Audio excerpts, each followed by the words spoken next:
Makanya gue bilang namanya nasi goreng emergency. Gue pakai tray, ini tray dari Comfortem yang ada enamelnya. Ya. Nah, nasi masuk. Oke. 2 menit. Kitchen equipment itu sebetulnya salah satu backbone dari sebuah restoran. Gua nggak tahu kalau kitchen equipment itu secanggih itu, se-versatile itu. Kemudian equipment itu juga mampu merubah operational behavior lu. Jadi contohnya operational behavior gini, semua restoran tuh punya satellite kitchen.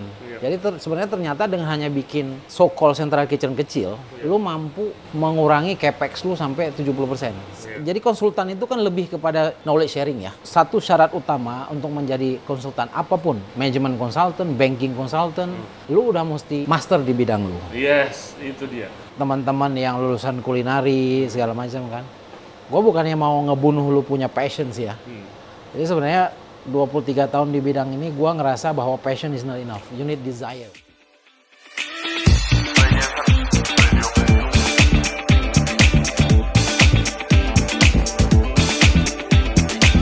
Hello everybody, thank you very much for tuning into the show today. Podcast ini adalah kolaborasi kita dengan Mastrada. Kita udah balik lagi di Mastrada Showroom.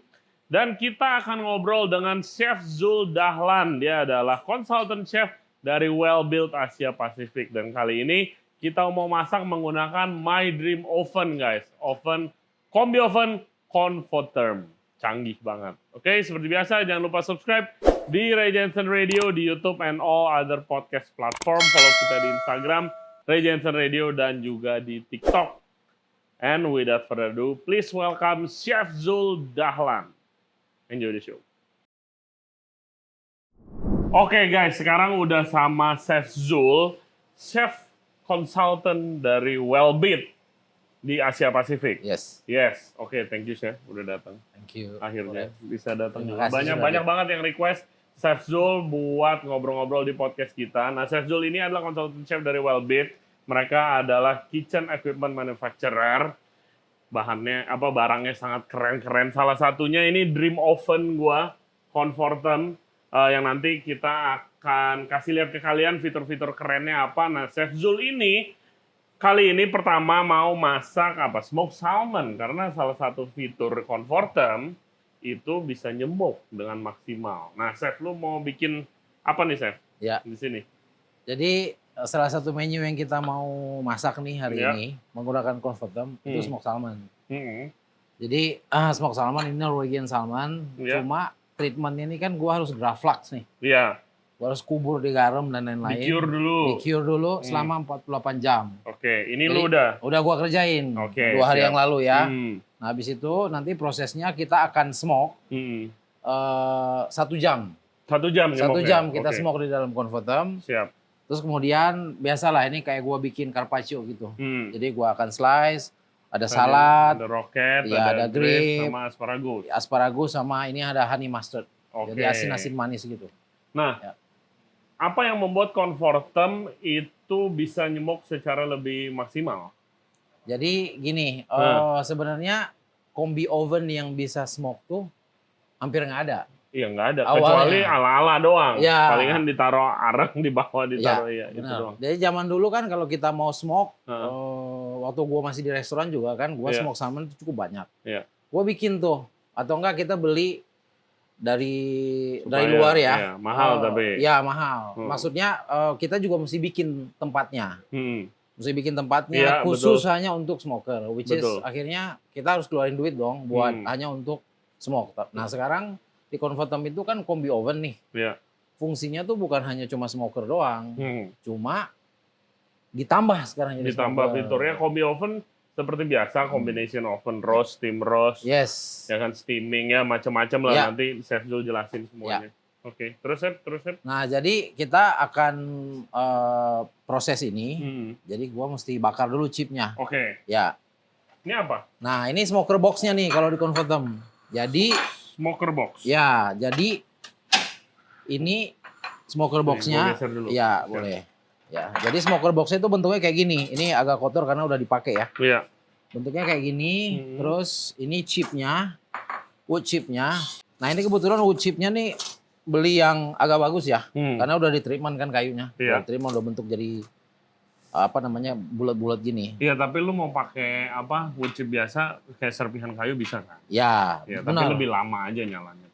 Cuma gue dulu waktu gue bikin smoke sebenarnya caranya tuh macam-macam. Dulu waktu gue bikin smoke di manual ya, kayunya tuh gue udah aduk tuh. Jadi 70% kayu, 30%-nya gue kasih beberapa spices. Jadi kayak misalnya terserah kayu manis, terus kemudian koriander. Jadi asapnya gitu, asapnya juga udah wangi. Nah, jadi lu bisa maksudnya bisa pakai. Iya, bisa main lah. Ya, bisa main lah. Terus ini karena kayaknya 4 aja deh. Kayaknya karena salmon kita sedikit, jadi kita kasih 4 biji. Terus kemudian ini tinggal, kebalik. Ini kita tinggal tutup ya. Terus nanti kita masukin ke oven pakai handle ini. Jadi yang lubang ini masuk ke elemen. Dipanasin nanti keluar asap dia. Nah, jadi elemennya tuh kelihatannya tuh yang ini. Ya kita masukin ke dalam. Oh, itu buat elemen smokingnya. Masukin ke elemennya. Nah, dimasukin kayak gitu. Kayak puzzle gitu ya. Ya, ditinggal, ditutup udah. Nah, harus dinyalainnya pas. Jadi apakah ada fitur smoking khusus? Ada, khusus. Bentar. Nah, ini dia. Oh, ini tunggu, ini kan steam. Ya, ini steam roast, smoke. Ini cool smoke, jadi artinya lu cuma jalanin smoke-nya doang, elemen ngebakar smoke doang. Nah, ini hot smoke. Ini sebenarnya feature paling baru nih. Jadi lu bisa smoking sambil lu masak. Jadi kalau kita pencet yang ini, smoke sambil steam roast atau smoke sambil ngerus. Jadi selagi misalnya nih, gue punya ribeye gede. Ya. Gue mau masukin ke oven, roasting, tapi gue mau ada rasa smokinya. Yes. At the same time. Keren. Lo misalnya lagi steam, coba deh steam brokoli sambil lu smoke. Jadi nanti ada itunya juga. Iya. Keren. Jadi itu sebetulnya feature smoke di Convertem uniknya tuh di situ. Bukan cuma bisa nyemok doang, tapi lu bisa hot smoke dan bisa gabung juga. Yes. Keren sih. Itu keren tuh, mantap tuh. Nah, ini nanti berarti kita tunggu aja nih. Ya, kita pencet dulu. Ini kan kita smoke ya. Sorry sebentar. Saya ulang ya. Jadi kalau mau smoke ini kita mau cold smoke kan. Gua mau pakai 1 jam dong. Ya udah, gua tinggal pencet.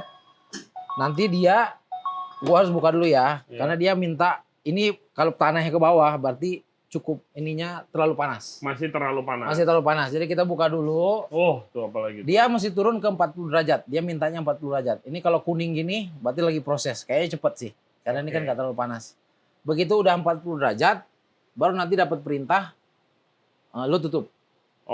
Sama lu insert box-nya lah. Kan kita udah insert duluan tadi ya. Iya. Nah, jadi ini karena cold smoke, kan gue mau smoke salmon tuh, gue pengen chambernya itu 30-an ya, 30-31. Jadi nanti gua kontrol dia pakai ice. Jadi di bawahnya gua taruh es. Gua kontrol supaya dia 30 kan, kalau nggak overcook kan. Bisa cold smoke. Ya. Nah, mungkin sambil kita nunggu ini lu ngomongin tentang ini nih. Ini yang bikin pertama kali bikin gua naksir tuh ininya nih. Bisa dibuka. Pas dibuka hilang. Gila. Ya, ini namanya di spiring door ya, tapi kalau di Convertem tuh ya mungkin Combi Oven brandnya macam-macam lah ya. Cuma kalau Convertem itu, jadi pertama tuh dia ada namanya double lock. Double lock tuh lu buka sekali. Gue matiin dulu, sorry. Ya nggak apa-apa, dia jalannya. Lu buka sekali kayak gini nggak bisa kebuka. Karena kan tujuannya dia supaya fan-nya berhenti, panasnya tuh nggak nyembur ke lu. Biasa kan buka, langsung. Jadi pas begitu lu buka, ya kan? Lu buka gini, lu geser, hilang udah. Jadi masalahnya kan gini, ini sebenarnya kan kayak misalnya space-nya kan kecil bro. Betul. Kecil kan, kalau lu buka kayak gini, ini aja space-nya tuh sekitar 1 meter. Orang nggak bisa lewat kan? Iya. Temen lu nggak bisa lewat. Betul. Gitu. Udah gitu, itu satu. Kedua, kalau kita pas produksi banyak kayak gini, ini kayak gini, sorry ya. Kayak gini gua keluarin, ini kan pintu suka balik nih. Betul. Jadi bisa kena tangan. Nah, jadi dengan panas pula. Ya kalau dalam 200 derajat ini 200 derajat. Iya. Jadi dengan dihilangin kayak gini, ya lu bisa minggir dikit lah. Teman kita bisa lewat. Terus ya aman juga gitu. Jadi di spring door ini hanya Convertem doang kan. Hanya paten. Di paten, Bu. Ya kan? Belum lagi kerennya, guys. Oke, ini masih nungguin. Masih nungguin sebentar ya. Oke. Kapasitas ini ada yang berapa aja? Nah, kalau Convertom tuh kapasitasnya banyak banget. Hmm. Jadi total kita punya secara general tuh punya 56 model. 56 model. 56. Jadi 56 tuh ngebaginya lo bisa milih nih. Convertom tuh gua rasa paling ini ya, paling banyak pilihannya in the market ya. Satu, lo bisa pilih gas atau listrik. Iya. Kita punya dua-duanya. Nah, yang kedua, lo mau pilih boiler. Nah, ini mungkin nanti gua jelasin agak dalam ya. Atau lu pilih injection. Ini cuma kita yang punya. Boiler atau boiler injection. Jadi boiler itu urusannya sama steam. Oke. Jadi air kalau buat steam kan butuh steam ya. Iya. Kemudian airnya ditarik, dimasukin ke boiler, terus disemprot. Oke. Ya kan? Iya. Jadi dipanasin dulu di boiler, disemprot ke cavity. Kalau spritzer dia nggak ada boiler, ditarik langsung diinjek ke dalam cavity, nyemprot fan. Oh. Nah itu engineering ya. Spritzer itu mampu nge-cut off konsumsi energi itu 35%. Oh, lebih iring. Iya, karena kan lu tarik air, masukin ke boiler, katakanlah airnya 28 derajat, lu mesti ke boiler iya, itu 100 derajat. Panasin lagi. Ya, panasin lagi. Makan biaya, makan energi. Nah, kemudian ini panel. Ini namanya Easy Touch. Easy Touch. Ya udah touch screen, udah glass 9 inch ya. Ada juga yang panelnya tuh masih standar. Oke. Masih analog, tapi mesinnya sama. Itu kemudian pilihan yang ketiga adalah unit tray. Kalau ini yang paling kecil namanya 6 tray. Kan kalau di kombi oven tuh ada 6, 10, 20, 40 kan. Iya. Nah, kalau Convertom itu 6 tray-nya kita tuh dapatnya 7. Ini ada angkanya kan 7. Iya. Yang 10 dapatnya 11. Karena yang satu dihitungnya drip tray. Jadi kalau iya, lo nge-roast chicken, mau ya, drip bawahnya. tapi kan kalau nggak ada itu lo bisa pakai. Jadi kalau dari sisi produksi udah dapat satu extra tray kan. Iya. Cost-nya kan jadi lebih sangat ngebantu banget sih. Bantu. Hey guys, kalau kalian suka konten seperti ini, jangan lupa like the video dan juga subscribe ke channel kita, Ray Jensen Radio Podcast. Back to the show. Oke, Chef, udah nih. Nah, udah. Sekarang kita udah nyampe. Kita masukin esnya dulu nih, karena gue pengen kontrol cold smoke. Cold smoke ya, derajatnya itu 30-an lah. Gue kontrol pakai ini. Nah, kemudian gue masukin smoke salmonnya. Kan kita sekarang produksinya dikit ya, sebenarnya bisa full ya. Iya. Produksi bisa banyak ya. Nah, sekarang udah gue tutup. Udah. Kita tunggu kurang lebih 1 jam. 1 jam. Udah ready. Nanti lu tinggal vakum, tinggal simpen, mau di blast freeze. Bisa pakai buat macam-macam. Oke, kalau begitu. Oke guys, masih di Mastrada Showroom bareng Chef Zul. Kita lagi nungguin smoked salmon pakai oven converter. Nah, sekarang mau ngobrol-ngobrol. Chef, gimana seorang chef bisa menjadi seorang konsultan chef buat brand-brand besar nih? Gimana ceritanya? Oke. Jadi mungkin istilah konsultan chef itu definisinya bisa beda-beda ya. Iya. Jadi, tapi pada dasarnya menurut gue, kalau konsultan itu kan berarti lo mengkonsul orang. Iya, ya lo kan? kasih nasihat, kasih advice. Artinya lo udah cukup punya pengalaman di bidang itu, sampai lo bisa mengkonsul orang. Betul. Sampai orang minta tolong dah kalau gitu kan ya. kasarnya. Nah, jadi, posisi gua konsultan chefnya untuk Wellbill itu adalah, karena Wellbill itu kan adalah kitchen manufacturer company ya, kitchen equipment manufacturer company. Jadi konsul gua itu lebih ke, jadi equipment yang Wellbill bikin itu semuanya IoT, semuanya ada connectivity, ada teknologi dan macam-macam. Jadi posisi gua mengkonsul klien itu lebih kepada misalnya di operation management. Misalnya lu pakai, ada klien datang, chef, gua mau produksi ayam berapa ribu gitu, ya kan? Terus alat ini bisanya seperti apa? Nah, itu gua biasanya ngeluarin hitungannya. Terus kemudian aplikasi, lebih ke aplikasi makanan ya. Jadi misalnya, chef kayak gini, kita bisa coba kayak gini nggak? Misalnya gua cuma punya 25 menit untuk produksi 100 ekor ayam gitu. Ini ngomongin kayak central kitchen gitu kan? Yes.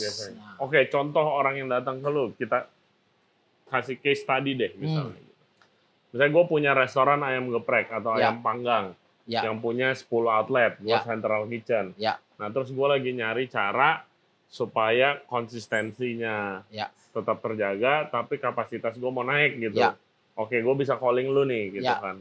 Oke. Jadi salah satu case ya, case Hmm. tadi yang pernah kita handle tuh, ada salah satu brand jual ayam lah dia ya, ayam bakar. Di Indonesia itu store-nya udah 900. 900. 900 bro. 900. 900 store. My udah God, di bagaimana Malaysia. cara manage-nya? Nah, udah gitu dia produksi di central kitchen-nya itu 12.000 ekor ayam sehari. Nah, tapi masih manual bro. Di Oke. kitchen-nya aja tuh staff-nya tuh 168 orang. Wow. Terus akhirnya dia mau konversi ke Teknologi gitu. ya ke modern kitchen lah Modern ibaratnya ya. kitchen, Nah, itu kita pertama melakukan simulasi dari produk. Karena targetnya itu produk profile dulu kan. Jadi akhirnya ayamnya dimasukin bumbu, dikasih air, di steam atau diapain lah. Ya, Macam-macam modenya ya. lu belajar dulu prosesnya kan? Yes. Jadi mereka akan tunjukkan proses. Jadi gua akan datang, akan pelajari dulu proses operation lu yang sekarang seperti apa. Ya. Nah, habis dari situ gua butuh waktu untuk kira-kira merubah atau mendesain gitu kan. Ya. Mereka datang, kita tes, dan tesnya ini cukup detail bro.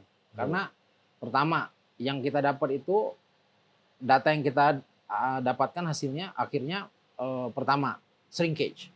Dia masaknya tradisional pakai pot kan. Iya. Jadi ayamnya itu 30%. Penyusutan. Habis diungkep gitu ya. Habis diungkep 30%. Oke, yang tadi sekilo jadi 700. Ya. Terus kemudian kita tes di convertem 11%. Oke. Ya wajar, maksudnya gini, penjelasan logikanya sih karena dia kan pakai titik didih ya bro, apinya dari bawah, boiling kan, nggak bisa kontrol manual. Betul. Ekstrim, udah pasti itu. Belum, terus kemudian yield-nya ya berkurang 30%. Hancur, iya. bukan hanya dari 30%, tapi yield-nya karena diangkatnya manual kan, jatuh. hancur ayamnya. Ayamnya hancur. Yang paling bawah itu udah kemana-mana. Iya, betul. Jadi itu dipotong lagi 15%. Lah. Can you imagine? Jadi udah sisa 55%. Yes. Wow, dan itu dihitung di dalam costing kan? Yes. Iya, oke. Nah kemudian habis itu kuahnya itu dibuang. Iya. Begitu kita konversi ternyata kuahnya itu masih bening, bisa jadi kayak soto. Jadi Bisa jadi menu baru. Betul. Nah, jadi analisa-analisa seperti ini yang gua kasih ke para klien sebetulnya. Sebelum mereka memutuskan untuk membuat central kitchen, menginvest di sebuah fasilitas kitchen yang cukup mahal ya. Jadi ya hari-hari kerjaan gua seperti itu. Oke. Nah, terus abis itu lu suggest pakai convertem kemarin. Ya, macam-macam lah, bisa dia bisa pakai convertem, bisa pakai brand Well-Built yang lain, misalnya spin oven, tergantung operation behavior-nya bisnisnya mereka. Oke. Dengan kayak misalnya kalau diungkepnya di sini misalnya. Ya, jadinya seperti ini. Kalau ngungkep ayam pakai apa? Steam roast apa? Pakai steam roast. Jadi waktu itu kita 25 menit ya, targetnya 20 menit kan benchmarknya. Jadi itu multi step. Jadi dari roast ke kombi dua step sih. Jadi dia pindah otomatis. Ada ya settingnya. Ya ada settingnya. Iya, dan kalau gue sih yang efektivitas kayak pakai oven yang keren begini, itu ada setting resepinya. Ada. Jadi tidak perlu suruh si staff nih. Yes. Yang ngeset sendiri dengan takut salah. Takut salah, pasti. Kalau staff tinggal pencet aja udah jalan sendiri, lebih aman gitu. Lebih aman. Lebih konsisten. Karena kan waktu dia setting itu kan yang disetting itu bukan hanya derajat. Yang disetting tuh kipas. Kipas level 1, 2, 3, 4 itu beda. Iya. Terus kemudian misalnya di kombi ada humidity, harus diatur. Level 1 dan sampai 5 itu beda. Kemudian kalau di roast tuh ada, lu mau cavity-nya kering, atau lu mau cavity-nya agak basah, di converter bisa diatur. Jadi itulah kenapa gua tuh suggest kalau misalnya produksi ya, kita tes aja, kita tes, kemudian kita kunci rumusnya pakai ingredients aslinya yang lu punya. Iya. Itu walaupun sebenarnya semua oven tuh punya preload menu ya, punyanya. Misalnya converter itu punya preload menu yang kita kerjain di Singapura. Ya, tapi berarti bisa dong, banyak klien yang nanya, berarti bisa dong pencet ini keluar jadi ayam, ya bisa aja sih. Cuma beda kalau ayam Indonesia. Nah, itu deh bro. Iya kan. Kan kita dulu bikinnya pakai ayam Singapura. Kalau mau hasilnya akurat, ya harus pakai ayam Singapura. Ya, dan gua di sini mewakilin Well-Built itu bisa ngebantu customer itu untuk melakukan set point namanya. Dengan Set point. ya set point dengan ingredient asli yang mereka punya. Jadi hasilnya sangat akurat. Oke. Gitu. Nah, lu mendapatkan job sebagai seorang konsultan chef itu awalnya dari mana? Apakah awalnya kayak seperti restoran konsultan biasa nih yang gue lakuin, bikin Ya. menu dulu Ya, misalnya gitu. Pelan-pelan sampai sekarang, sampai udah terikat gitu. Ya. Apa gimana awalnya? Jadi awalnya sih sebenarnya gue tuh nggak pernah punya pemikiran bakalan kerja di kitchen equipment ya. Jadi awalnya tuh gue dulu kerja seperti biasa lah, kerja pulang sempat di luar negeri sebentar, pulang ada tabungan sedikit lah, kita akhirnya coba buka restoran sendiri di Kemang Village. Cobain, tapi ya satu dan lain hal tidak begitu jalan lah. Setelah 4,5 tahun kita bubar. Nah setelah itu gue nggak kerja tuh, gue nggak kerja. Dari tamu-tamu gue tuh banyak yang datang, saya bantuin set up ini dong, bantuin saya set up itu dong. Nah jadi selama kalau nggak salah 6 bulan apa setahun lah, gue tuh benar-benar nggak kerja. Jadi nggak tahu, mungkin itu yang namanya konsultan restoran dulu kali ya. Jadi gue benar-benar bikinin restoran buat orang banyak gitu. Bikin kitchennya, bikin menu, bikin sistem, manning, organization, macam-macam lah. Sampai ngitung investment ya. Nah kemudian tiba-tiba ada satu kenalan tawarin kerjaan. Bro, lu bantuin gue dong. Gitu. Kerja di sini. Dari perusahaan ini kan sebetulnya Wellbill itu kan headquarternya di US kan, is a US company. Terus tapi di Indonesia gue nggak ada kantor, gue kerja kantornya di Singapura. Jadi gue nggak ke kantor lah. Nah tiba-tiba terus gue lihat, ini kerjaan kitchen equipment apa nih? Kan gue nggak tahu tuh. Bentuk pekerjaan seperti apa gue nggak ngerti. Tapi akhirnya ya udah gue join. Dan setelah beberapa bulan gue di kitchen equipment ini di Wellbill, gue menemukan bahwa lini pekerjaan ini sangat menarik dan sangat unik ya. Jadi artinya food and beverage itu kan adalah rantai sebetulnya. Ya, dari rantai dari food chain, kemudian sistem, kemudian manning, konsep, desain, operation, finance, macam-macam ya. Nah, kitchen equipment itu sebetulnya salah satu backbone dari sebuah restoran. Of course. Ya kan? Nah, jadi gua nggak tahu kalau kitchen equipment itu secanggih itu, se-versatile itu, kemudian sebisa pivoting kemana-mana, satu equipment aja. Kemudian equipment itu juga mampu merubah operational behavior lu. Jadi contohnya operational behavior gini, semua restoran tuh punya satellite kitchen. Jadi sebenarnya ternyata dengan hanya bikin so-called central kitchen kecil, lu mampu mengurangi capex lu sampai 70%. Gitu loh. Produksi lu jadi berkali-kali. Jadi menarik ya. Pekerjaan ini sangat menarik. Gue belajar banyak banget selama 5 tahun. It's very interesting. Berarti lu emang demen apa ya? Sistem gitu ya? Ya. Lu demen ngutak-ngatik sistem. Ya. Gitu. Ya kira-kira boleh dibilang begitulah. Nah gimana, gue mau pendapat lu nih. Gue sering sekali dapat DM dari podcast. Chef tuh nanya ke gue, bagaimana caranya menjadi restoran konsultan gitu. Kalau dengan begitu lu jawab apa?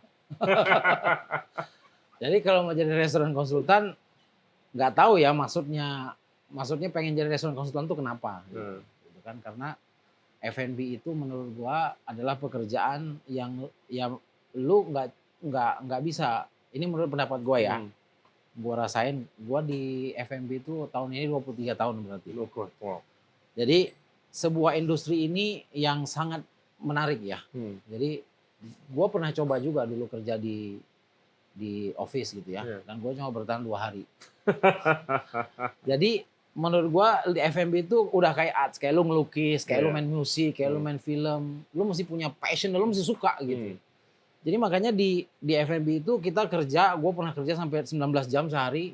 Buat orang lain, wah lu gila ya kerja sampai selama ini. Tapi buat gue ya biasa aja, karena gue suka gitu. Nggak berasa. Nggak berasa, sama kayak misalnya kita, dulu gue juga doyan balap liar.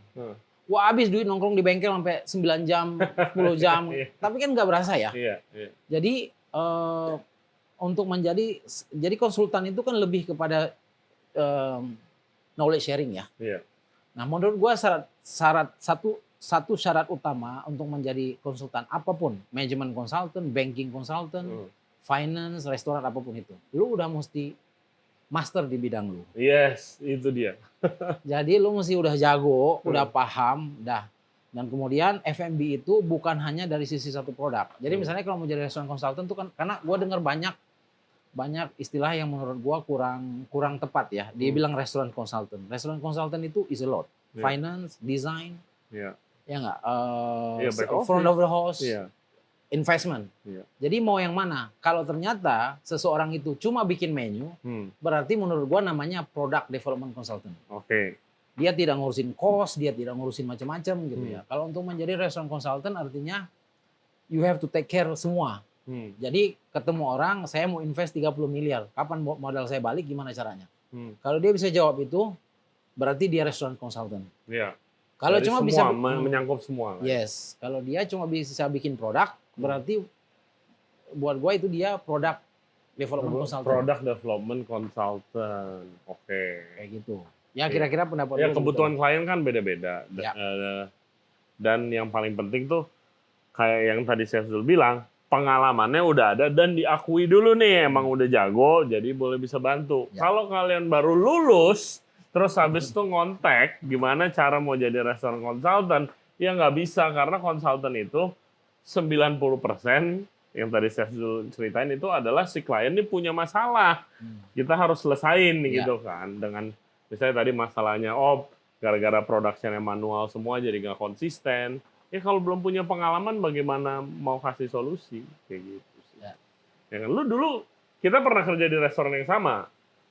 Tapi beda negara. Beda negara. Beda negara. Beda negara. Iya, jadi Syafzul itu pernah kerja juga di restoran yang sama kayak gua namanya L'Atelier de Joel Robuchon. Syafzul yang cabang di Singapura dan gue yang cabang di Paris. Itu kerjaan pertama saya dari intern gua. Oh, kerjaan pertama. Dari intern. Keren. Kalau gue ceritanya ke sana tuh lulus sekolah, terus habis itu kan disuruh harus intern. Kalau nggak dikasih tuh, nggak lulus, harus intern. Ya.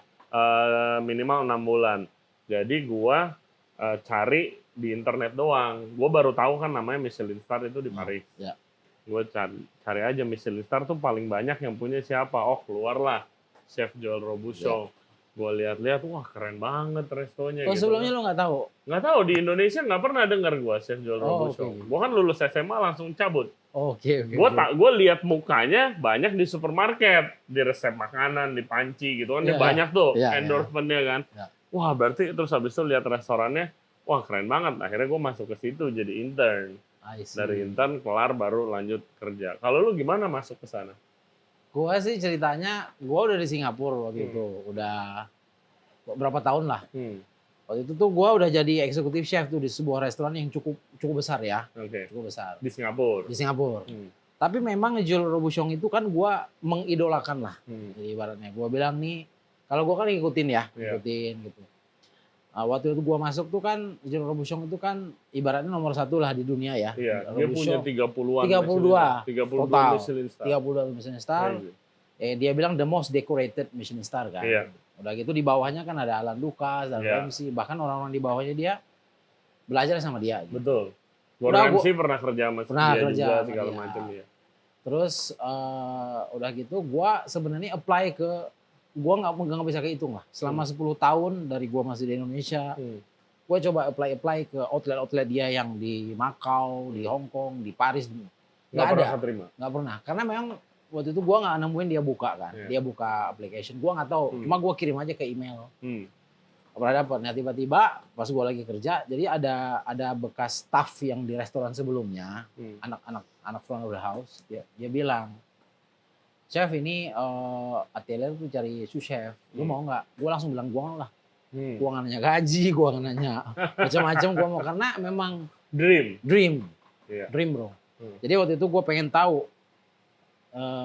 Satu karena gue memang mengidolakan beliau. Yang kedua adalah gue pengen tahu kalau kerja di restoran nomor 1 di dunia tuh kayak apa sih? Betul. Standarnya tuh kayak apa sih gitu? Sama. Iya. Jadi itu yang bikin gue penasaran. Terus akhirnya diterima di interview di samping bak sampah steward 10 detik. 10 detik. 10 detik. Gimana itu interview 10 detik? Jadi di arrange kan, saya ketemu sama CDC, mau interview kan. Oke, sama chef de cuisine. Chef de cuisine ya, atelier. Udah datang, begitu datang langsung ketemu masuk pintu belakang kan, karena itu adanya di kasino gitu. Diambil formnya, terus karena steward tuh ada bak sampah tuh. Iya, iya. HRD-nya udah, HR-nya udah berdiri, katanya oke, you wait here. Terus CDC-nya datang buru-buru, mungkin dia juga lagi banyak kerjaan, dia lihat, terus dia tanya, why you wanna work for Joel Robuchon? Dia nanya gitu kan. Terus akhirnya gue jawab, because Mr. Robuchon is my idol since I was in college. Gitu. Tanda tangan, dikasih KL dia pergi. Terus HR bilang oke lo masuk segala macam. Tapi interview gua untuk itu cuma itu doang, nggak ada lagi yang lain. Iya, dan sebelumnya yang paling penting sebelumnya posisi lu lebih tinggi. Lebih tinggi. Gaji lu mungkin lebih mahal. Lebih mahal waktu itu kalau nggak salah gua pas ditawarin oke, I give you a sous chef position. Terus gajinya kalau nggak salah dari yang gua dapat kurang $1.000 lah. $1.000. Ya, jadi waktu itu karena kan gue pikirnya gini, bro. Kan kalau gue pindah kerja tuh, ya menurut gue pribadi itu ada dua. Pertama adalah money. Iya. Yang kedua adalah opportunity to develop. Iya, betul. Jadi cuma buat gue kadang-kadang yang opportunity to develop bisa nomor 1, duit nomor 2. Nah mungkin waktu itu gue pikir kali ini gue pengen dapat ilmu, pengen belajar to another level karena ini kan udah world class ya. Iya. Jadi akhirnya gue gue terima aja dengan apa ya, maksudnya dengan tulus ya. Dengan tujuan lu nyari pengalaman dan kesempatan yang itu. Yes. Gimana waktu lu masuk sana? Sangat it's very tough. Ya lu tau lah. It's very tough. It's very tough. Enggak, gue pengen tahu lu nih waktu lu kan soalnya udah pengalaman waktu masuk sono. Ya. Maksudnya di Paris pun waktu gue daftar ke sana baru sebagai intern, chef gue yang sekolah ngomong sama gue, manggil, Ray, di sana tuh keras banget dan it's tough. Ya gue pengen coba, dan tapi kan gue nggak ada perbandingan, gue belum pernah kerja. Ya. Gue ke sana ya udah di push dengan keras, tapi kan gue nggak ada perbandingan gitu loh. Kalau lu gimana? Jadi, nah kebetulan waktu gue di Indonesia tuh, gue udah kerja sama chef Prancis. Yang mungkin dibantainya tuh 25%. Oke. Jadi gue udah di-train lah. Udah di-train. Jadi di Jakarta tuh waktu gue kerja di Jakarta pernah dapat dia juga kan dari Paris juga kerja di Michelin Star. Jadi memang waktu itu gue punya kesempatan untuk belajar sama si chef ini. Di Jakarta tuh lebih parah, bro. Gue kerja 15 orang di satu restoran di Jakarta. Dia datang 13 orang minta resign atau minta outlet karena pindah outlet ke bawah karena hotel kan. Jadi itu orang parah, bro. Gua dilempar pakai bol karena kebanyakan dressing gitu. Cuma ya gua mikir kalau waktu itu gua masih muda, gua mau belajar. Kan belajar juga kadang-kadang susah ya. Jadi kalau gua pengen belajar ya gua fokus aja, nggak usah ya paling dilempar benjol dikit lah. Nah begitu gua masuk Joel Robuchon sebetulnya lebih parah, 75%-nya lagi. Jadi artinya 5 kali lipatnya. Jadi waktu itu gua ingat pertama begitu lu udah diterima secara HRD, lu mesti dites 3 hari. Itu zamannya gua ya. Jadi hari pertama karena itu open kitchen, gua disuruh berdiri di salah satu station. Jadi waktu itu station gua tuh La Viande ya, meat ya. Meat station. Ya, meat station. Gua disuruh berdiri di situ selama maybe more than 10 hours to watch. Lihat. Nah, sebelum gua ternyata ada sous chef yang banyak. Terus nggak lewat.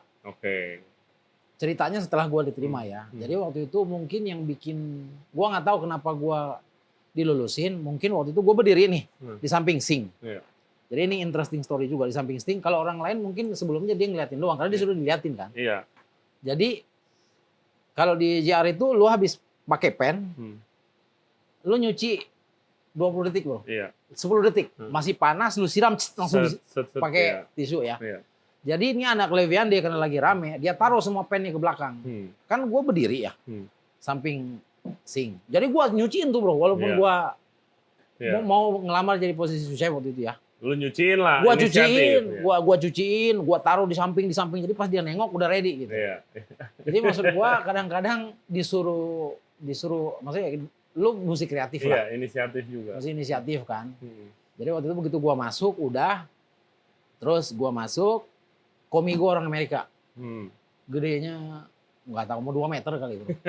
Ya kan, udah gitu 3 hari pertama ngelawan lah. Jadi hari pertama gua masuk, gua tanya sama sous chef, gua tanya Thermomix. Jadi it's very very difficult environment menurut gua ya. Gua tanya tahu nggak di mana Thermomix? Jawabannya dia, padahal gue nanya baik-baik ya. Jawabannya dia, do I look like a fucking steward? Itu jawabannya. Karena memang 3 hari itu memang lu masa dites. Jadi masa kan dites. Ya kalau kitchen apa ya, maksudnya kayak brand udah besar gitu kan, kalau lu masuk kayak nggak ada tuh, halo kenalan, nggak ada. Nggak ada bro. Begitu dia lihat muka lu baru, lu siapa, what can you do? Iya, Kan gitu. Betul. Kayak lu buktiin dulu. Lu buktiin dulu. Iya. Jadi waktu itu komi gue sempat nggak ngikut gue kasih tau apa dikerjain apa, sampai akhirnya gue taker. Gue lebih jago nggak dari dia? Kalau gue lebih jago dari dia ya udah stay. Tapi kalau lu lebih jago daripada anak buah lu resign aja udah. Iya. Karena nggak bisa kayak gitu, ya kan? Betul. Jadi akhirnya gue cari waktu di mana semua ada. Terus gue bilangin, karena dia nggak nurut kan. Terus gue bilangin, karena dia ya Amerika lah waktu itu. Oh, I'm superstar, I'm from New York gitu-gitu. Iya. Jadi waktu itu pas ada kejadian apa gitu, gua kasih tahu, dia nggak kasih tahu. Di belakang ada sous-chefnya banyak lah bro, dari mana-mana lah. Udah gitu gua bilang namanya Carl kan. Namanya sih dia nggak ngerti lah. Gua bilang, look, I'm your boss, you're my bitch. Gua bilang. You follow what I say. Dari situ kan, jadi karena begitu even waktu di JR tuh isinya tuh banyak orang yang pertama dari Europe datang, dia nggak tahu dunia. Dia nggak tahu budayanya. Bukan masalah budaya doang, dia bilang Indonesia, where's Indonesia? Oke. Di mana? I never heard. It's small little country kayak gitu bro. Jadi lu benar-benar dihina, dibully abis lu. Emang di Bali dia taunya Bali. Indonesia di mana? Terus ya they look at you like really really really bad. Jadi kalau lu nggak bisa defend yourself ya, tunjukin dengan skill ya, lu nggak akan selamat bro. I think Paris mungkin lebih parah. Paris sih kalau yang masak itu full orang Prancis sama orang Jepang. Ya. Yang mana orang Prancis banyak orang Jepang. Yang kayak yang Asia tuh cuma ada dua Jepang. Salah satunya waktu Inter masuk. Nggak ada yang ngajak ngomong. Gue kayak berasa dikucilin banget gitu.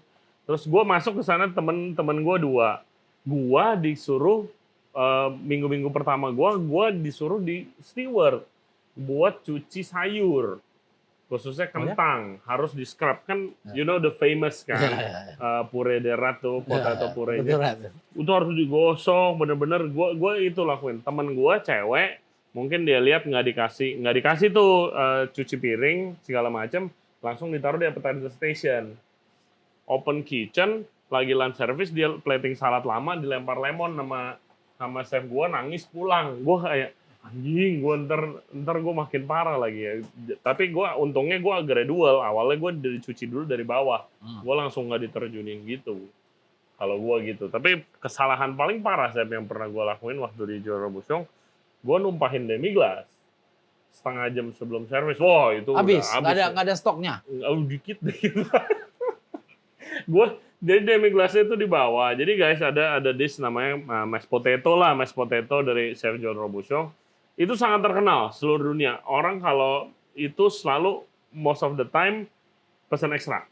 Iya kan? Pasti. Makannya mashed potato sama saus coklat nih, saus beef jus lah gitu kan, beef jus. Bikinnya lama, 2 hari, 3 hari bikinnya. Ada di bawah, habis gua strain, ya kan. Gua mau minta tolong dong, bantuin gua angkat gitu kan. Nggak ada yang mau nih. Wah, sialan nih gua bilang. Ya udah, gua pikir gua bisa kali kan. Gua angkat, kepleset gua, jatuh. Udah guanya jatuh, panas, itunya tinggal dikit. Terus semua diem, terus head chef gue keluar, itu suara apa? Gitu kan, udah pucat dah muka gue. Udah saat itu nggak dibentak sih, cuma dibilang, Ray, lo tau kan Chef Joe Robuchon se-legendary apa? Bukan di Prancis, tapi di dunia gastronomi. Yes. Lo tau restoran ini buka dari tahun kapan? Udah lama banget, Chef. Historical restoran di Paris kan. Gue nggak tahu, katanya gue harus cek selama dari tahun itu pertama kita buka, kita pernah sold outin ini item nggak? Atau ini hari pertama gara-gara lu ini sold out? Anjing gue kayak, aduh mampus gue. Apa gue pulang aja? Ya gitu. Tapi aman. Ya gitu sih. Banyak Nah ya, cerita fun ya. times ya, kalau Ya. nginget masa itu ya. Ya. Nah itu gue kejadian kalau yang gue ngejar ilmu dan pengalaman itu waktu gue ke Nomad. Oh, Dimana posisi gue udah enak nih di Ya. Indo, tapi ya gue turun drastis banget ke sana. Ya, Ya itu demi ilmu kan, Ya. sama experience. Nah Ya. menurut lu, kalau buat yang muda-muda harus nyari apa dulu? Duit? Atau udah experience? jelas sih buat gua ya. Kalau lu masih pertama mulai, Pertama mulai itu berapa tahun, Zat? Kalau misalnya jadi ada gini, sistemnya. Jadi gini, misalnya lu keluar dari, kadang-kadang gini, mungkin buat teman-teman yang lulusan kulinari segala macam kan, gue bukannya mau ngebunuh lu punya passion sih ya. Jadi sebenarnya 23 tahun di bidang ini, gue ngerasa bahwa passion is not enough. You need desire to be in the game. Yeah. Ya. Karena it's very tough, to be honest. It's very tough. Tapi kalau lu bisa cinta, bisa suka, bisa fun, it's very fun. Like it's one time experience in your life lah, gue bilang ya. Karena kan kayak lu masak, lu suka apa segala macam gitu kan, kayak nggak ini. Ya lu kadang-kadang benar kata si Charles Bukowski ya, find a job that you love, you don't have to work a day in your life. Yes. Jadi Betul. kalau lu suka, it's not a job for you. Nah jadi cuma kan ini datang dengan kerja keras, dengan konsistensi, dengan disiplin dan lain-lain. Jadi menurut gua kalau lu pertama kerja, ya you work to earn. You work to learn. You work to learn. Not to earn. Yeah. Jadi money will follow kan. Gitu. Nah, it's very important buat lu jangan berada di zona nyaman lu. Lu challenge terus apa yang lu pengen belajar gitu ya. Jadi jangan sampai lu belajar di satu tempat tapi lu nyaman banget. Cuma ya lu mesti nanya, lu belajar nggak selama setahun itu lu gimana sih grow secara mindset, secara ilmu, secara skill ya kalau kita chef. Jadi menurut gua itu sih. Pertama lu work to earn. Work to learn. Work to learn, work to learn dulu. Kemudian kalau udah ada di satu tempat, always challenge yourself gitu loh. Gua belajar banyak nggak di tempat ini gitu. Walaupun udah nyaman nih percuma kalau lu juga nggak grow nantinya. Iya. Itu sih kalau dari gue. Advice dari Chef Zul guys, dengerin. Nah ini smoke salmonnya udah mau jadi, ini lihat asapnya Asapnya udah kemana-mana tuh. Ntar lagi Chef Zul akan plating terus kita lanjut ngobrol lagi ya. Silakan Chef. Oke, kita buka ya. Nah bukanya, double lock pintunya. Jadi dia biar asapnya kipasnya keluar. berhenti dulu, nggak nyembur ke muka. Digeser, asapnya lihat tuh. Segitu banyak. Nah, jadinya kayak gini. Ya. Oke, ini jadi cold smoked salmon ya? Ya. Nah, ini tadinya nih asapnya banyak banget. Ini kita pindahin esnya. Terus nanti kita tinggal bersihin aja ovennya ya. Oke. Jadi jadinya kayak gini nih. Ini udah kita udah graflak. Tadi udah di-cure awal selama 2 hari. Habis itu di-smoke pakai converter. Lumayan kenceng. Kenceng nggak? Kenceng lah. Kenceng ya. Kenceng. Apakah bisa, jadi kalau pakai di-smoke ini lebih cepat apa gimana kalau pakai smoke biasa? Selain ada efisiensi ya, lu harus bikin alat ini sendiri. pengalaman gue pribadi ya. Dulu waktu gue smoke di smoker biasa yang gue bikin, tetap gue kontrol pakai es segala macam. Iya. Itu gue smoke-nya tuh 3,5 jam. 3,5 jam. Hasilnya sama dengan gue smoke di 1 jam. 1 jam. Oke. Logikanya karena ini kan tertutup bro. Iya, ada seal segala macam gitu ya. Iya. Nah kalau yang smoker biasa kan ya bocor kemana-mana asapnya. Oke. Chef Zul akan plating, nanti kita cobain. Habis itu ovennya mau dibersihin langsung. Nanti kita mau masak menu kedua. Nasi goreng pakai oven, gimana tuh? Oke, let's go.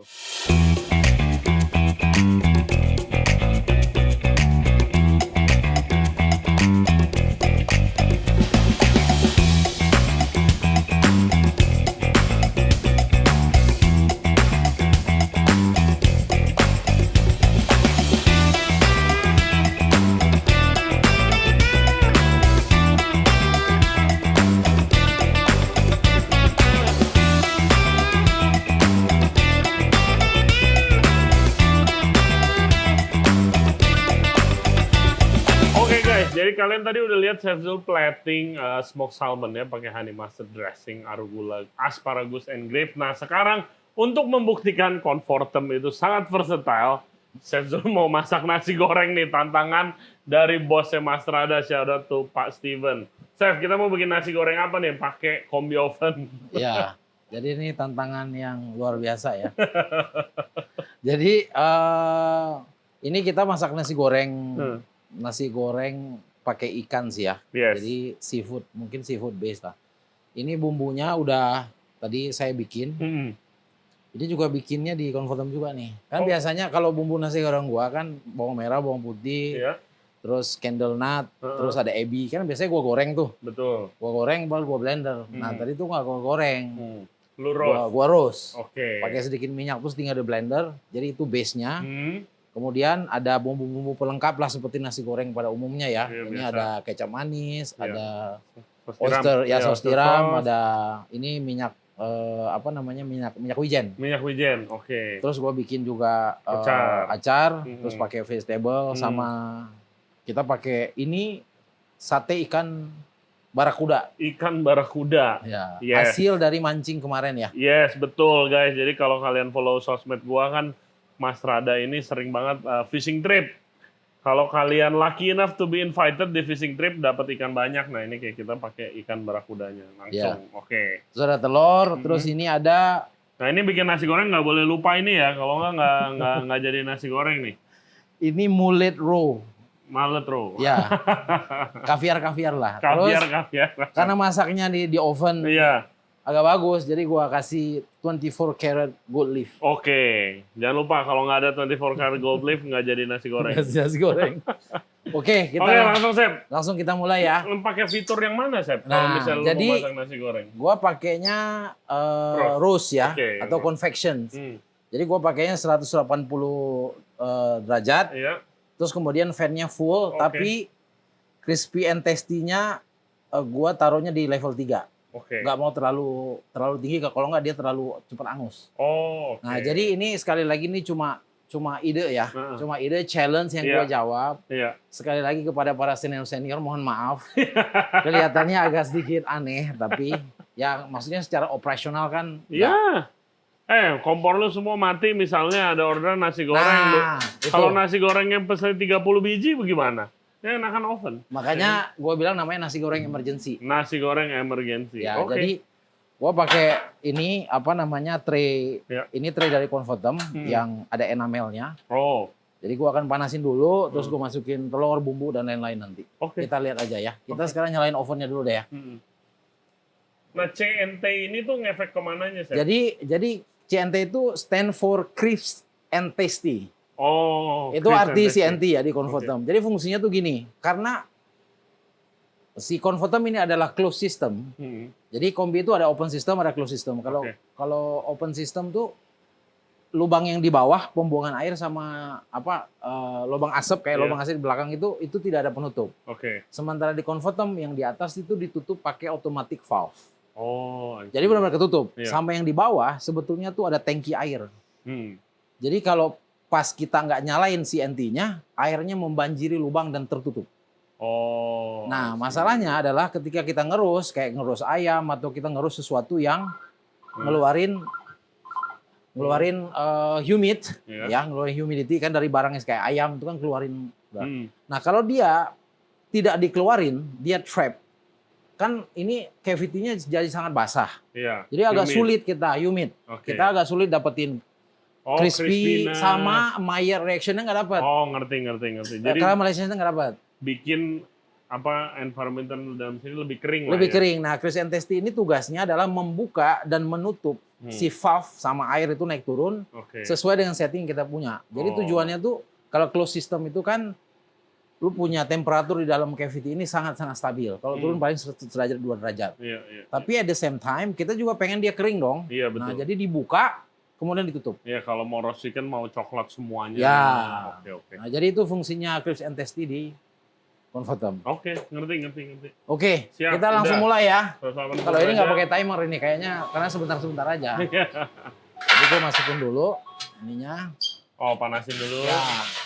Kita juga akan panasin ini teflon untuk ngegrill Si satenya, ya untuk ngerosting masak satenya. satenya ya. Gue masukin minyak dulu. Ya. Challenge dari Pak Steven terjawab. Ya. Nasi goreng kombi oven comfort. Gue masukin minyak. Oke. Gue panasin sekitar 1 menit ya. Nah, Kita pakai ini aja. Tray timer. Udah, kita tunggu 1 menit. 1 menit. Panas dia itu. Tapi lu pernah nggak? Saking ada situasi apanya gitu, nasi goreng pakai oven. Pernah. Nah. Pernah. Kalau gue juga pernah sih. Pernah buat ya? bikin stuffed meal, males. Ya, sebenarnya kalau kayak di Central Kitchen, ya kan, nasi gorengnya itu dibikin dulu di wok banyak, Iya. kemudian divakum, katakanlah 1 kilo atau 2 kilo gitu ya. Habis itu mereka blast freeze. Nah, Biasanya kalau ada buffet, ada event di luar, mereka panasin lagi. iya mereka panasinnya di oven. Ya, itu sebenarnya fungsi buat nasi goreng tuh Iya. bisa Betul. seperti ini. Keep warm, Seperti itu ya. reheat, Jadi gitu. kalau masak kayak begini, ya emergency aja lah bro. Iya, betul. Jadi pada dasarnya nasi goreng lahirnya di wok ya. Hmm. Sebaiknya tetap di wok gitu. Oke. Ya Pak Steven ya? Oke. Oke, season egg-nya seperti biasa. Ya. Nah, Nah, 1 menit. Oke. Kalau gua masak nasi goreng, telurnya dulu. oke. Jadi terpaksa Telur masuk, telur masuk, aduk. aduk-aduk, ya. Masukin. Kalau banyak sih bisa aja. Nah, kita tutup lagi.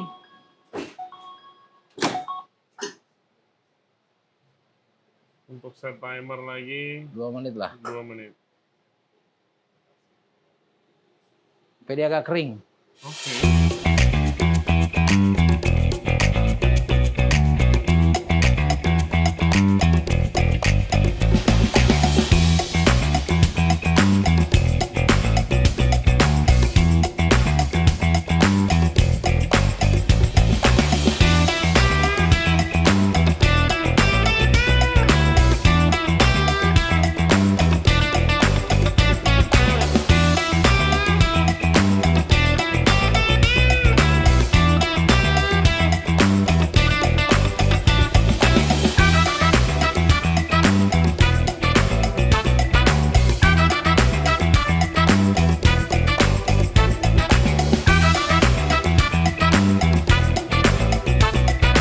Oke, jadi nasi gorengnya. Check it out.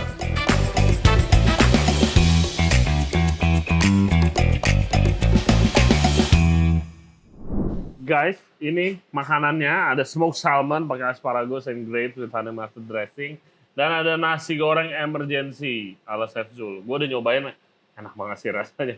Nggak bakalan tahu kalau kalian ini masaknya di oven dan pakai ikan barakuda di coated sama gold leaf. Nah, kurang apa?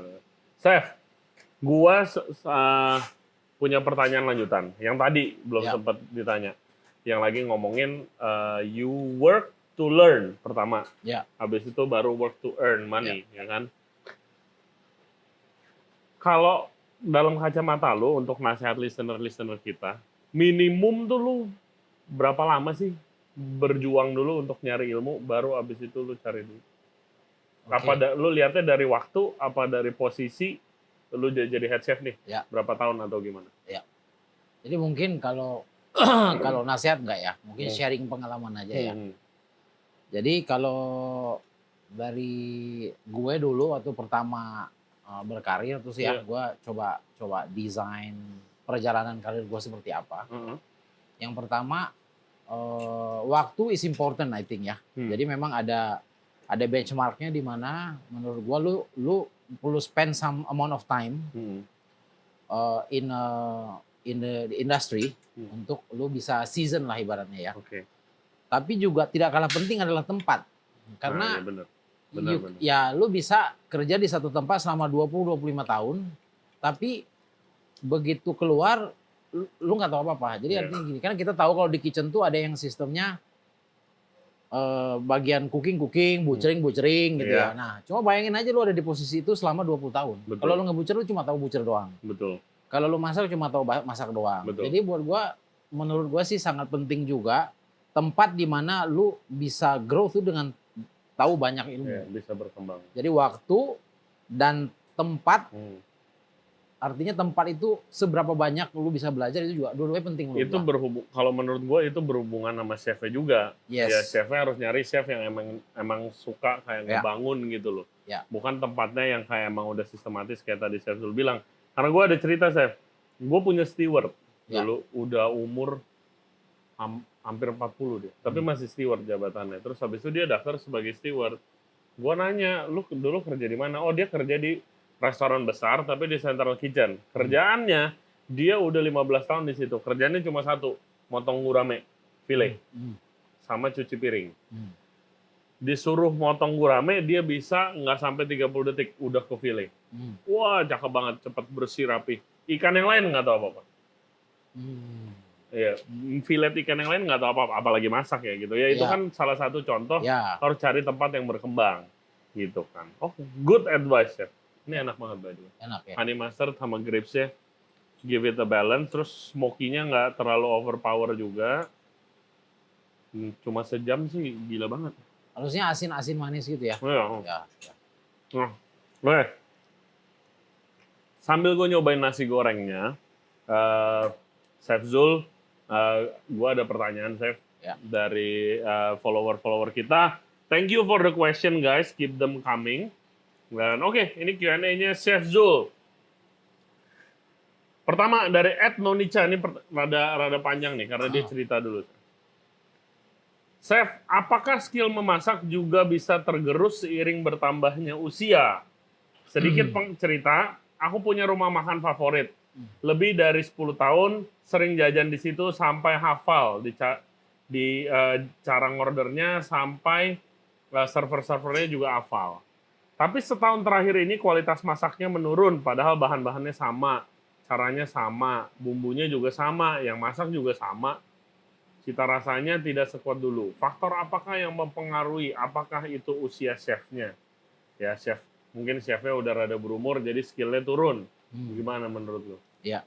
Ini ngomongin konsistensi. Ya, jadi mungkin buat kalau para pelaku yang ada di industri ini mungkin udah tahu ya bahwa kalau kita di restoran itu yang kita masak bukan seporsi 2 porsi, tapi ratusan bahkan ribuan. Yes. Nah itu tidak mungkin dimasak oleh chefnya sendiri. Jadi misalnya di dalam kitchen itu ada chefnya, kemudian ada asisten chef, ada cook dan lain-lain. Jadi sebetulnya chef itu adalah QA dia ya, atau QC dia. Sebelum makanan itu keluar ke tamu, dia lihat udah benar belum.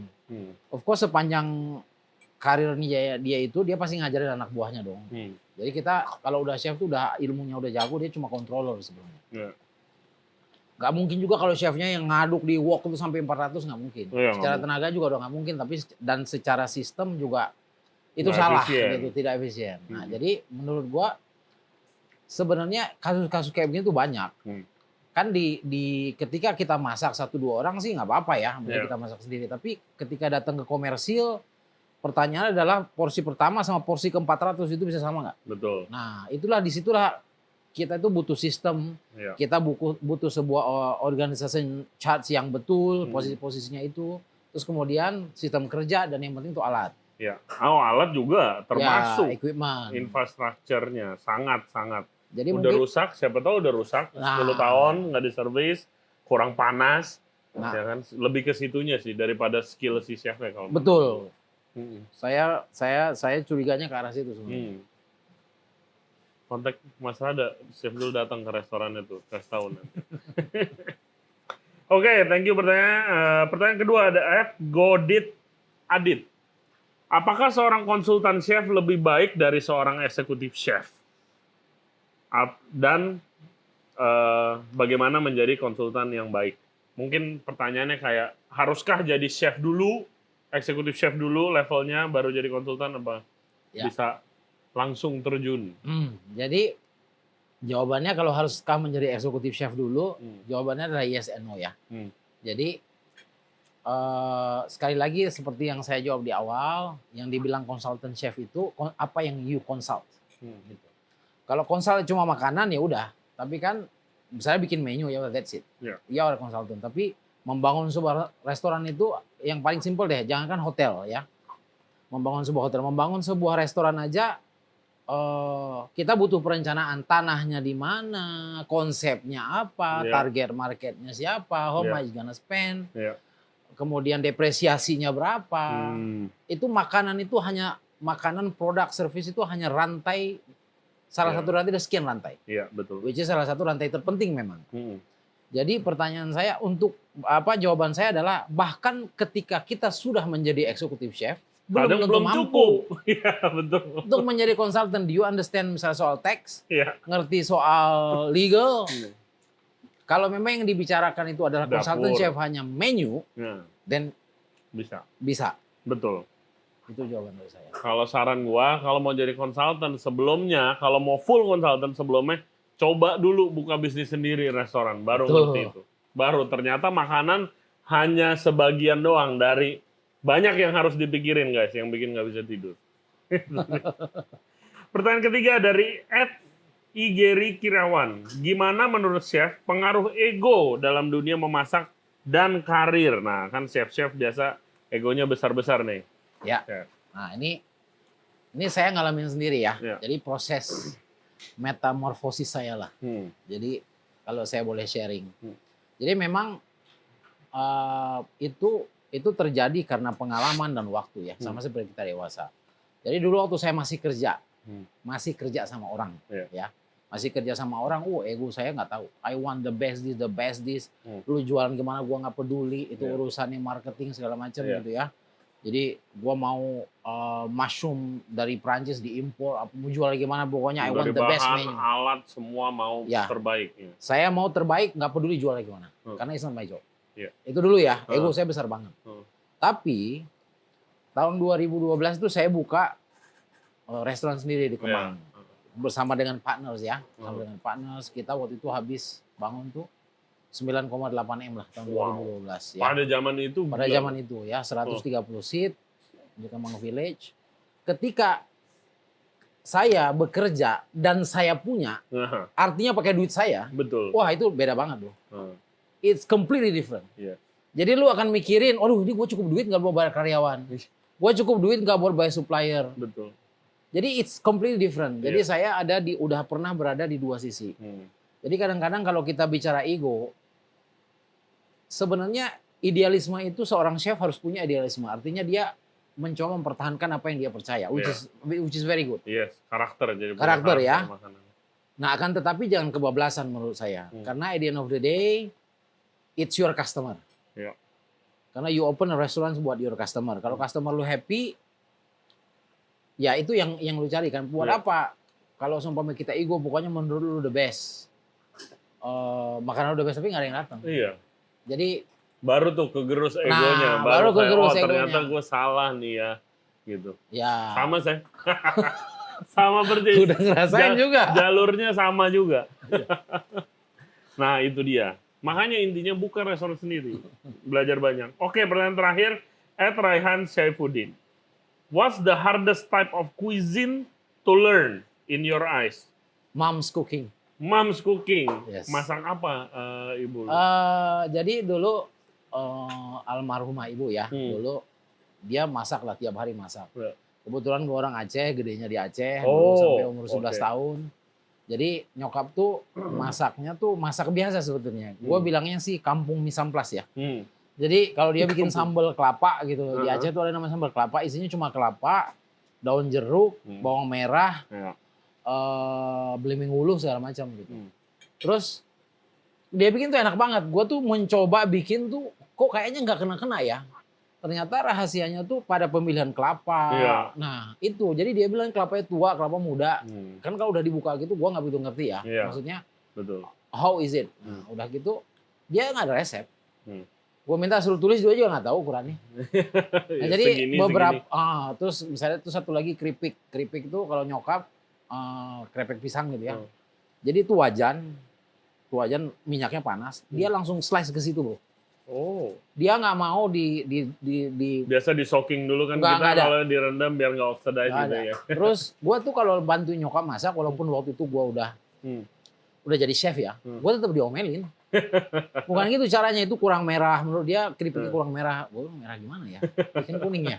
Itu bahasanya dia. Jadi sampai sekarang buat gue, my mom's cooking is the cooking that gue nggak bisa ini lah. Apalagi makanan Aceh sih, saya bilang gue tahun lalu gue ke Aceh, my god, the food so delicious, enak-enak banget. Wah, gue ada namanya beitik. Oh gila itu. Yang kari ya? Iya. Sampai kayak rendang itu, aduh enak banget. Minyaknya keluar ya? Iya. Ya next Regency Radio kita akan trip ke Aceh sama Chef Zul, oke? Amin. Oke, Chef Zul, thank you banget buat waktunya. Udah tunjukin kita kecanggihan Comfortem, bahkan sampai masak nasi goreng. So challenge completed ya Pak Steven. Shout out to Pak Steven, thank you banget buat Mas Rada untuk kolaborasinya episode ini. Dan udah lagi-lagi ngasih kita pinjem untuk main-main di Mas Rada Showroom. Buat kalian, buat yang butuh equipment kitchen, apapun itu bentuknya, mulai dari freezer, oven, ada speed oven yang nanti kita akan ngomongin. Kemarin kita udah ngobrol dengan usernya Firex, automatic braising pan, macam-macam. Kontak Mas Rada, ada di Cideng, main-main ke showroomnya. Dan of course jangan lupa subscribe di Regency Radio Podcast di YouTube, Spotify, Apple Podcast, Google Podcast, dan juga Anchor App. Follow Instagram kita di Regency Radio dan di TikTok. Chef Zul, Instagramnya apa Chef Zul? Chef Zul Dahlan. Chef Zul Dahlan. Mungkin yang mau buka restoran, butuh consultant chef, bisa kontak Chef Zul dan diskusi langsung. Oke, as always guys, stay safe, stay healthy. Thank you for watching. We'll see you next time. Thank you. Bye-bye.